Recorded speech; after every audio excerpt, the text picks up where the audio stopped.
आज हम जिस विषय पर बात करेंगे वो है क्रोध। क्रोध वो भावना है जो हमारे सारे जीवन को घेर कर रहता है। क्रोध को ना उम्र की मर्यादा है, ना ही ज्ञान की। कब, कहां और किस कारण से क्रोध पैदा हो जाए वो कोई नहीं जानता। और जब क्रोध जन्म लेता है तो तुरंत ही विचार करने की शक्ति खो जाती है। बुद्धि पर अंधकार छा जाता है। वर्षों के संबंध पल भर में टूट जाते हैं। सारा जीवन बिखर जाता है।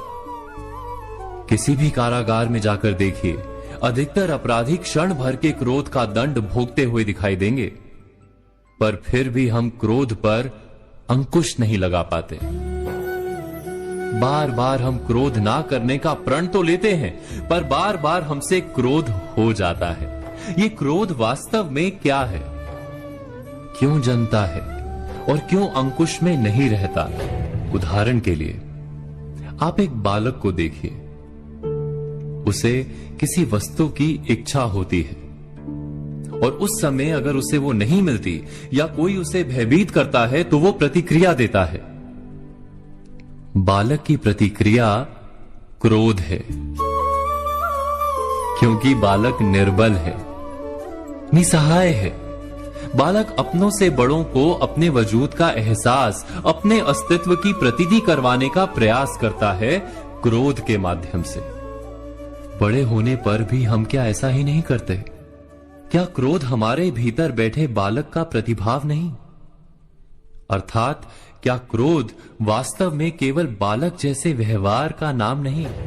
जब अहंकार को घाव होता है, जब भय लगता है, जब कोई वस्तु हमें प्राप्त नहीं होती, तब हमें क्रोध आता है, ठीक किसी बालक की भांति। हम जानते हैं कि आईने के सामने खड़े होकर मुंह बनाने का खेल बालकों को शोभा देता है, बड़ों को शोभा नहीं देता।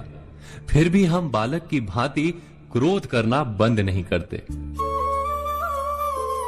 हम अनुभव से जानते हैं, दूसरों को देखकर बता सकते हैं कि क्रोध से कभी कुछ प्राप्त नहीं होता।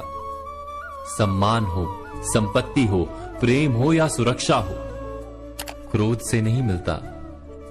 मिलता है तो प्रयासों से, कार्य करने से, बुद्धिपूर्वक विचार करने से। मनुष्य मात्र अपनी आदतों के अनुसार ही जीता रहता है।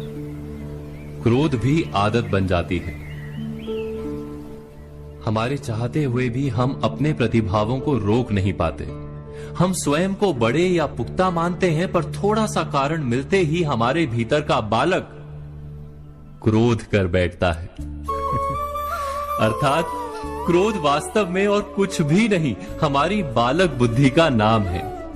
जैसे ही हम इतना स्मरण में रखें कि हम बालक नहीं, बालक जैसा व्यवहार हमें शोभा नहीं देता, वैसे ही क्रोध स्वयं ही बंद हो जाता है। क्या ये सत्य नहीं? इस पर विचार मनन अवश्य कीजिएगा।